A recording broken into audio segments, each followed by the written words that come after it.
మనం సినిమాల్లోని హీరోల్ని చూసి ఎలా అడ్మిరేషన్ పెంచుకుంటామో అలా ఒక బుల్లి duck Donald duck stories book చూసి దానిపైన అలా అభిమానాన్ని పెంచుకుంటుంది. అందులో ఆ డొనాల్డ్ డక్ చేసిన పోజులన్నీ పెడుతూ చాలా సంబరపడిపోతూ ఉండేది. రెయిన్ పగళ్ల ఆ పుస్తకంతోనే కాలమంతా గడుపుతూ ఉండేది. అలా కాలాలు మారుతూ ఉంటాయి. అది ఇప్పుడున్న ప్లేస్ ని వదిలిపెట్టి వేరే చోటుకు వెళ్లాల్సిన సమయం. ఆ సమయంలో ఆ బుక్ ని తీసుకువెళ్దామంటే అది కాస్త నీళ్లల్లో మునిగిపోతుంది. ఈ బాతుపిల్లకి చాలా బాధగా అనిపిస్తుంది.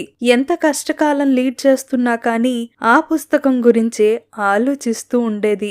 ఎన్నాళ్లైనా ఆ డొనాల్డ్ డక్ ని మర్చిపోలేక అలా డల్ గా దాని కాలాన్ని గడుపుతూ ఉండేది. ఒకరోజు దాని ముందుకు నిజంగానే ఒక పెద్ద డొనాల్డ్ డక్ దాని ముందు నిలుస్తుంది. ఇంకా దాని ఆనందానికి అవధుల్లేవు. ఆ డొనాల్డ్ డక్ దగ్గరికి వెళ్లి గట్టిగా హగ్ చేసుకుంటుంది. మరిన్ని క్యూట్ లిటిల్ స్టోరీస్ కోసం కనిష్క కబుర్ని సబ్స్క్రైబ్ చేసుకోండి.